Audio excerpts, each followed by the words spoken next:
He told the two officers to cut the cameras off. And they just started beating me. He accuses Scott of repeatedly hitting him in the head while the two other officers watched.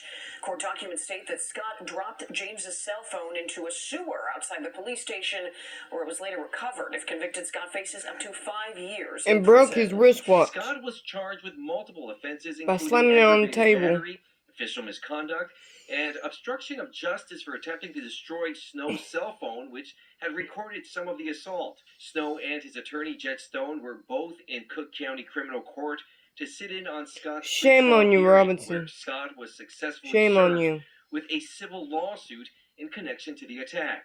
This isn't some rookie cop that didn't And know running the like a difference. coward. He was the chief of police of the village, and he beat my client. So just a Before few he months could be later, fired. in August of this year, Mr. Scott pled guilty to battery. New at 6, Robbins, former acting police chief Carl Scott has pled guilty to battery charges. This is a story we broke back in July of 2024. Scott has been sentenced to 2 years probation. He also had his law enforcement certificate revoked, meaning he can no longer work as a police officer. And just Good. when you'd think that the dust had settled around this whole situation, CBS News Chicago acquired the body camera and interrogation room footage that we saw earlier and released it as a news story. New at 4:30, new police body cam video shows a former acting police chief in the south suburb of Robbins hitting a man in the back of his head. We first brought you this story a year and a half ago. Happened in July 2024 when a 43-year-old man came to the police department to file a complaint against the chief over a previous incident. Yep. So for whatever reason, immediately after CBS News ran this story, Mr. Scott decided that it would be a good idea to call them up and offer to give a personal interview to tell his side of the story, which resulted in what I believe to be one of the most cringe-worthy interviews of 2025. Like seriously, I don't know how this isn't a meme yet. It's almost like a carbon copy of the R. Kelly interview. Tonight, in an interview you'll see only on CBS News Chicago, former Chief Carl Scott spoke to our Jermont Terry, apologizing and taking responsibility for what happened. Everybody needs to know the why, not the one-sided narrative. Scott understands the video is damning, and he admits on that day he should have done one thing. Walk away. Instead, Scott says he let this man, who CBS Chicago identified as James, get the best of him. When we humanize the badge, so when we humanize that, then we understand.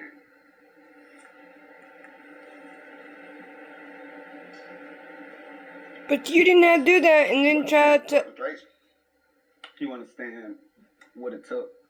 You understand That's what the chief made you to be. A mean person. So then the badge meant nothing at that point. His actions... You were hiding behind the badge. I first initially came to Robbins as the deputy chief. And his law enforcement career, which included 23 years as a federal agent before joining Robbins PD. A defaming of my name. It has caused a strike against my integrity. What did you mean when you said cut the cameras off?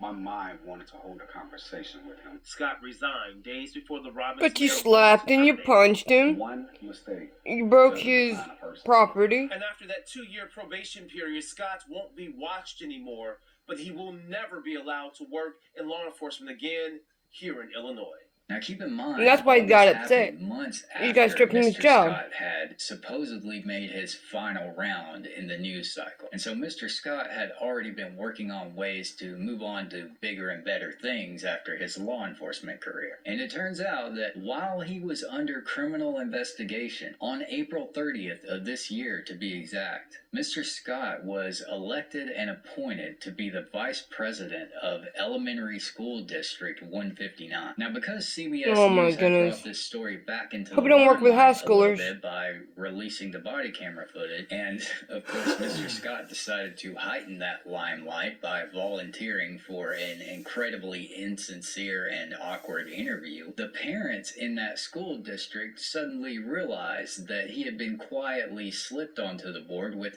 no one mentioning anything about his past or his pending criminal charges. Though Carl Scott Sr. stepped down as No, Robbins school police don't chief look more than a or year back in ago backgrounds, I following don't that violent think. altercation that was captured on video, those concerns have now followed him to his new position here on the school board with demands for a second resignation. But Scott says he's not backing down. There's footage of then Robbins Police Chief Carl Scott Sr. hitting a man in front of other officers has parents raising concerns at Wednesday night's District 159 school board meeting in Madison. It was for elementary Scott, school. now serving as the school district's vice president, faced calls for his resignation. Our children deserve leadership, not subprime leadership, and a leadership that deals with integrity and not violence. Our children deserve a role model with integrity and honor, and Carl Scott is not that person to me. And the community, if he is not removed, the community will band together and we will make our voices heard in this community. How does the conduct displayed in the video align with the district's values related to student safety, conflict resolution, and respect? The behavior appears inconsistent with the standards we expect from those entrusted with the care of our children.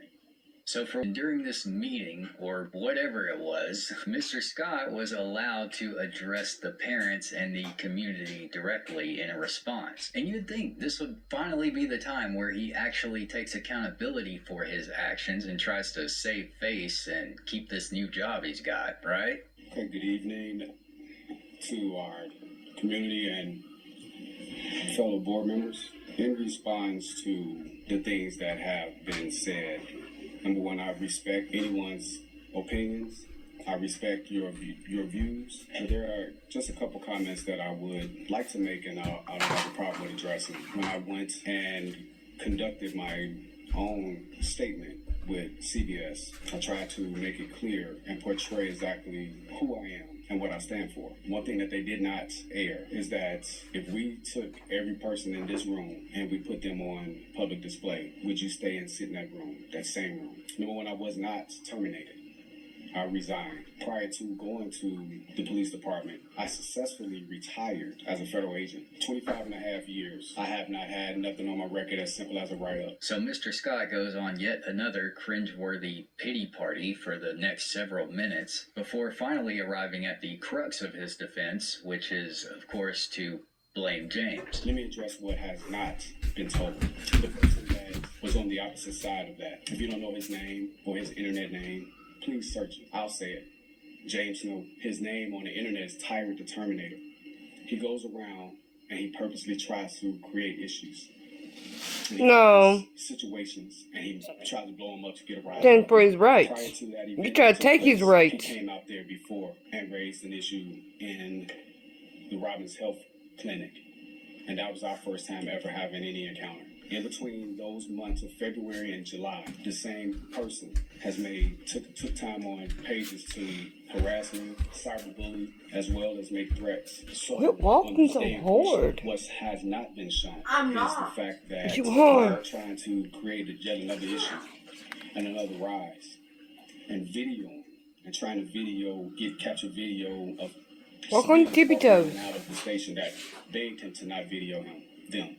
When he was at the clinic videoing patients, which is a HIPAA violation, he was trying to video behind the clerk's desk, where law enforcement and sensitive information that could have had anybody's information in here. There you go. Take a bite out of this to get information. So being requested to leave was not his choice. He chose to continue to try to do things. What was not shown was him aggressively coming towards me. But because I'm held at a higher standard, they showed me. Yes, the old everyone gets mad defense with a little bit of it was his fault sprinkled on top. The whole, oh, just because I'm a public official, I should be held to a higher standard complaint also seems kind of familiar. Almost like I just heard this before recently. So Look anyway, with the Mr. bald Scott went on head. to bore the audience You see the bald with head this next to whole, him? I'm humanizing the badge speech, which I don't even think he understands what that phrase means. But it wasn't long before someone in the crowd just got tired of his bullshit and eventually heckled and booed him out of the room. Thank you so much, Mr. Scott. So at this time, I'll turn it up. I'm sorry, ma'am. At this time, I understand what you're trying to. I understand. resource officer. We are no longer taking any more public comments at this I time. didn't say that. So thank you so much. Thank you. Yeah. That concludes our closed session. I took accountability. Yeah, you're not gonna hold up with her. I took accountability. I did. All right.